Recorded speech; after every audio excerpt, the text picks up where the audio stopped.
Fitrah Lizah dengan NIM 24064110072 dari kelas 3B.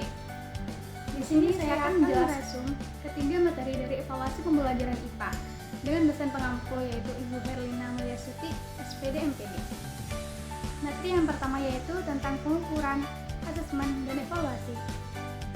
Pengukuran adalah proses memberikan nilai kuantitatif berupa angka atau skor terhadap hasil belajar siswa dengan instrumen terstandar, yaitu berupa tes, angket, dan sebagainya.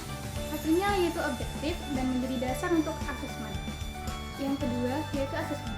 Asesmen merupakan proses sumatif untuk mengumpulkan, menganalisis, dan menginterpretasi data hasil belajar, yaitu berupa kognitif, afektif, dan psikomotor, berfungsi formatif, sumatif, diagnostik, selektif, dan penempatan, memberikan gambaran menyeluruh serta umpan balik bagi siswa dan guru. Yang ketiga yaitu evaluasi. Evaluasi adalah tahap yang lebih luas, yaitu menafsirkan hasil pengukuran dan asesmen untuk menilai efektivitas pembelajaran, program, maupun kebijakan. Evaluasi bersifat komprehensif, objektif, berkelanjutan, dan menjadi dasar pengambilan keputusan pendidikan. Hubungan antara pengukuran, asesmen, dan evaluasi yaitu pengukuran itu menghasilkan data, kalau asesmen itu menginterpretasi dan memberikan umpan balik, sedangkan evaluasi menilai efektivitas serta membuat keputusan. Materi yang kedua yaitu tujuan, fungsi, dan prinsip evaluasi pembelajaran. Tujuan dari evaluasi pembelajaran yaitu untuk mengetahui efektivitas pembelajaran, perkembangan siswa, ketercapaian tujuan, kelemahan atau kesulitan siswa, hingga menyimpulkan tingkat penguasaan kompetensi. Fungsi dari evaluasi pembelajaran yaitu yang pertama, mengetahui capaian tujuan pembelajaran. Yang kedua, menilai efektivitas guru.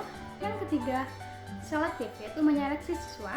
Yang keempat, diagnostik yaitu identifikasi kesulitan. Yang kelima, penempatan, sumatif, formatif, motivasi, dan akuntabilitas. Manfaat dari evaluasi pembelajaran yaitu yang pertama bagi guru. Bagi guru yaitu mengetahui perkembangan siswa, efektivitas metode, dan dasar perbaikan pembelajaran.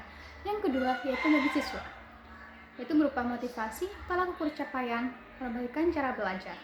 Yang ketiga yaitu bagi sekolah atau lembaga, yaitu dasar kebijakan, pengembangan sekolah, dan akreditasi.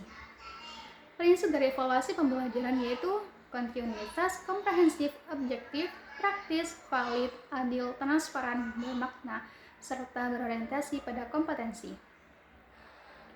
Dan materi yang ketiga yaitu tentang konsep asesmen dan jenis evaluasi. Konsep asesmen sendiri yaitu ada 3 jenis. Yang pertama ada assessment of learning, yang kedua ada assessment for learning, dan yang ketiga yaitu ada assessment as learning. Yang pertama yaitu assessment of learning, yaitu menilai hasil akhir, contohnya ujian akhir semester. Yang kedua yaitu assessment for learning, yaitu dilakukan di tengah proses belajar, sifatnya formatif, contohnya kuis, diskusi, dan observasi. Yang ketiga yaitu assessment as learning, yaitu siswa menilai dirinya sendiri, contohnya refleksi diri, jurnal belajar, dan self assessment. Jenis evaluasi pembelajaran yaitu ada formatif, yaitu perbaikan proses, sumatif, hasil akhir, diagnostik yaitu mencari tahu kesulitan siswa, portofolio, peran asesmen, self assessment, otentik yaitu aplikasi nyata, kompetensi, normatif, evaluasi proses, sampai penempatan. Metode penilaian itu ada 2 jenis. Yang pertama ada tes, dan yang kedua ada non-tes. Yang pertama yaitu tes. Tes itu berupa tertulis, lisan, dan praktik. Yang fokusnya itu kognitif atau psikomotor hasil kuantitatif.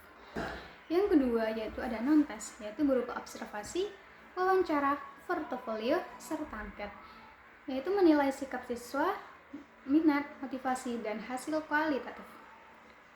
Jadi, kesimpulannya dari ketiga materi tersebut yaitu menunjukkan bahwa evaluasi pembelajaran adalah proses yang terstruktur dan berkesinambungan, dimulai dari pengukuran yaitu data kuantitatif, dilanjutkan dengan asesmen yaitu interpretasi capaian dan umpan balik, hingga evaluasi yaitu penilaian komprehensif untuk keputusan pendidikan. Evaluasi bukan sekedar memberi nilai, tetapi juga memperbaiki pembelajaran, memotivasi siswa, serta menjadi dasar pengambilan kebijakan demi peningkatan mutu pendidikan. Demikianlah pemaparan materi dari saya, kurang dan lebihnya saya mohon maaf. Assalamualaikum warahmatullahi wabarakatuh.